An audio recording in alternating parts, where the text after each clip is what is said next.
I know. And I was like, I'm not about to fight with you over some guess. Fight fans, listen up because the UFC is about to make some major changes that could shake up everything you know about mixed martial arts. They're targeting fighters who drag out boring fights through excessive ground control and want them gone from the promotion.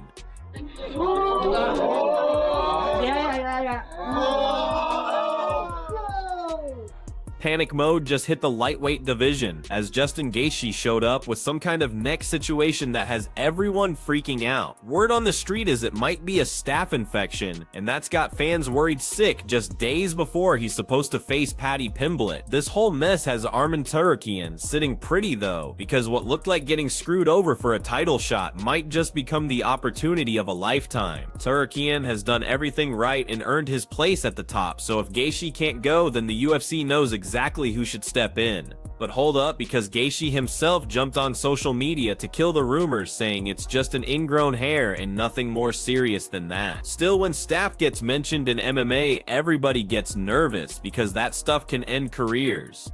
We've got to say about lightweight, where after Paddy gets the win, what happens next with that? What do I think? Yeah. I think it should be Paddy and Ilya. It should. I think that's the biggest fight in MMA if Paddy wins, which he will. I think that's the biggest fight It's the in only MMA. fight to make, Yeah. but at the same time, we need to see what's happening with him. Like, I've said it in interviews before, and that, like, even though I don't like the guy, I feel for him, know what I mean? It's... And if it's not Ilya though, Arman? It's got to be Arman, I think. If it's not Ilya, I think it'll be even funnier if they do the win, when I win, the winner of Max and Charles. Be even funnier, just a big you to Arman. That'd be hilarious. Tell Arman to go and fight Gamrot. Speaking of Paddy Pimblett, he just got humbled in his own gym when his legendary unbeaten training streak finally ended. Aaron Jordan caught him with a nasty calf slicer that had Pimblett tapping faster than you can blink. Now getting submitted in training happens to everyone, but when you're weeks away from headlining for an interim title and you talk as much trash as Pimblett does, these moments hit different. People started comparing him to Tsarukyan, who showed incredible grappling skills even against monsters like Sharamagomedov. Some fans are roasting Pimblett while others say gym taps are normal, but when you build your reputation on talking big, these situations can come back to bite you. Pimblett also dropped some interesting comments about Ilia Tapuria, saying if the champion makes him wait around like Tom Aspinall is waiting on John Jones, then that fight isn't happening, and Tapuria should just vacate the belt. Tom Makv ou Ilia Tapuria? Creio que para Makv tem jogo solo. Quer agarrar e botar para baixo. Tapuria, um cara muito pegador. Não porque me nocauteaste, mas a mão mais dura que senti. Pero nunca vi aqui no chão, no solo agarrado. Se ficarmos em pé, Tapuria nocauteia. Se Isla agarrar, finaliza. Então creio que é muito parejo. Pero para Isla agarrar, tem que chegar perto. E Tapuria tem a patada muito forte. Charles Oliveira gave his breakdown on a potential fight between Tapuria and Islam Makhachev, and his analysis is spot on. According to W. Bronx, if they keep it standing, then Tapuria has the power to put Islam's lights out, but once it hits the ground, Makhachev would probably end things quickly. Peter, he knows. Peter knows. Like, that's what's next. I'm gonna go out there, take care of Song, and that's what's next. It just makes sense. 2026 is gonna be lit. Go out there, take care of Song. Take care of Peter, doing well, is gonna blow up. I'm gonna retire. This might be the last Sugar year ever. Go 2-0. Well, ending like where you would want to end. Like, so, you know, some people end on top, some people end like they want to go as long as possible. Tony Ferguson run. Dude, that would be kind of sick. Just fucking then box. I don't know. It's world champion. It's almost so pointless to predict what I want to do in the next 5 years, 2 years, 3 years. Anything could Just happen. take it one fight. I go out there and lose and then lose. I'm like, I'm done with this shit. Ideally, you go out win. Ideally, I go out there, win, go out there. Retires. I don't care. You beat Peter. I still know I can beat that motherfucker. I'm gonna go. Ideally, I go take her Song and then get that Peter fight.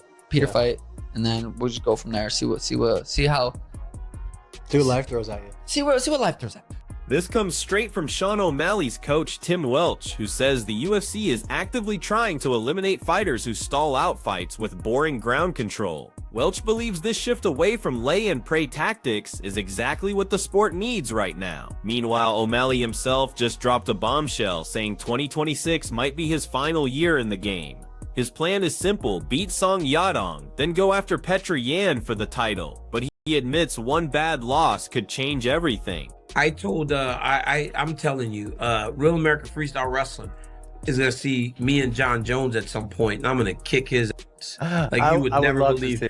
Because guess what? I still shoot, because I still train wrestlers every single day. Being around John Jones it's different because we had such a bad history. But the reality is I'm done fighting now, and it's like that part of it's gone, so it's not nearly as nasty. But I think that we've done a good job of being professional as much as we can. Obviously, we argue a lot, but that's just the status of our relationship. But I think that we've gotten to a point in our lives where we can be in the same area without trying to fight each other. Get ready for some serious nostalgia, because John Jones and Daniel Cormier are coming back as opposing coaches on ALF reality show. Their rivalry was legendary, and apparently the bad blood never really cooled off, because Cormier is still talking about how he could take Jones down on the wrestling mat. This coaching matchup is going to bring all that old drama right back to the surface. I think a couple people do deserve to hit me in the face. You know, there's a lot of fighters that I've talked a lot in some like crazy ways that if one of them hits, I'm not going to sue any of the ones someone. that you're specifically worried about running into? John Jones, you get me. Jones, you get me. Jones is actually nicer than you'd think. Yeah, sure he is. Well, but like he might. Okay, anyway, keep going. When the camera's on, but if John Jones catches me like backstage in a locker room with no cameras around, I don't know. There's something going down there. Fair. Perry's smiling, thinking about me getting my ass whipped backstage.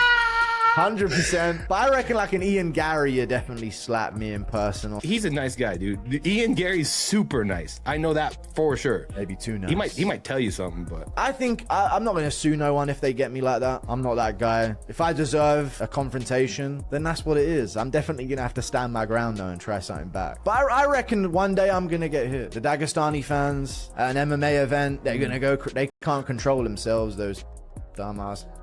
MMA Guru made a wild confession on a podcast saying if he ever ran into John Jones in person, things might not go well for him. He thinks Jones seems nicer than people give him credit for, but still admits the idea of meeting him backstage without cameras around would make him pretty nervous.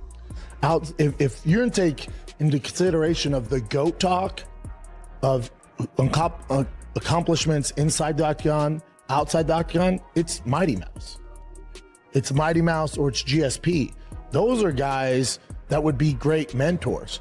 Mighty Mouse, even though smaller, would be a much better mentor to advise you on as far as how to handle fame, women, family, sponsorships, life outside the UFC, expanding your footprint as far as expanding your business reach, stuff like that, relationship advice.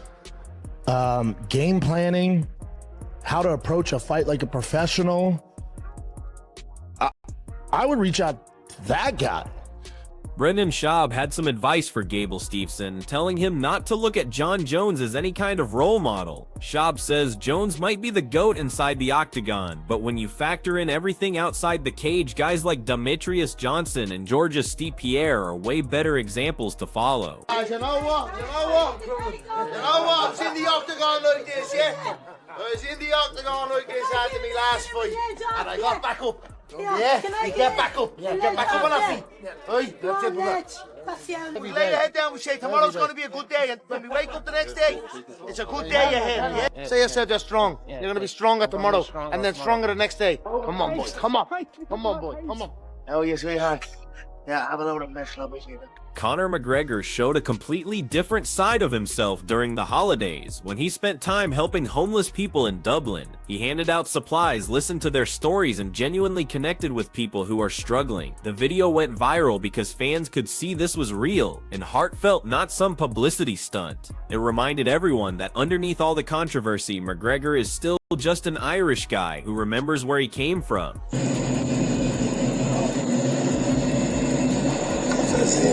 McGregor also called out Floyd Mayweather again, but this time for an MMA fight, and even joked about doing it at the White House. He said he could handle both Mayweather and Michael Chandler on the same night, claiming he'd finish Floyd in 10 seconds once they're in the octagon. McGregor has been posting training footage for this rumored UFC White House event, saying fans deserve something special, and he's ready to deliver fireworks. Gostou ou não gostou? Aí, ele disse que vai chorar, hein? Vai falar com carinho. Eita, que legal. Aí, vai, não, entendeu? Dá uma voltinha primeiro.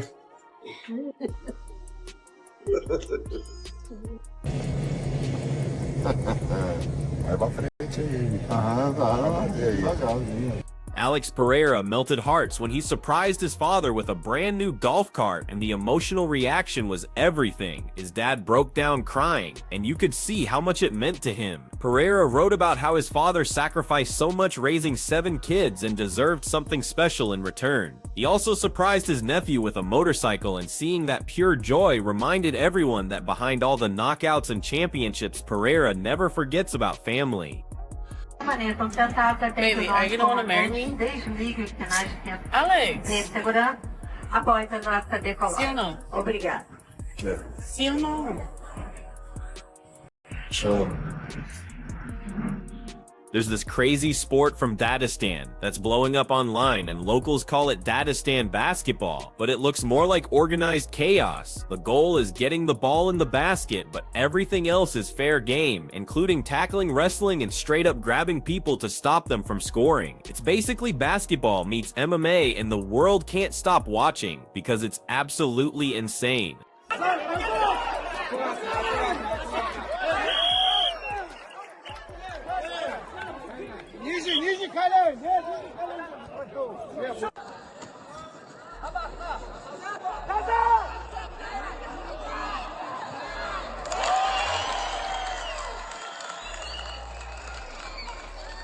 Счет открывает Ислам Макачев. Друзья, ваши бурные аплодисменты. Что творит Сара?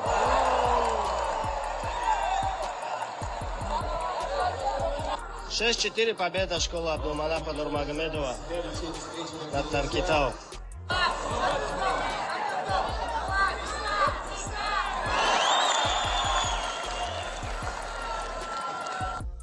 Tyson Fury explained why he keeps coming back to boxing, and his answer was simple: he just loves to fight. According to Fury, he doesn't have many interests outside the sport, and competing is what drives him every single day.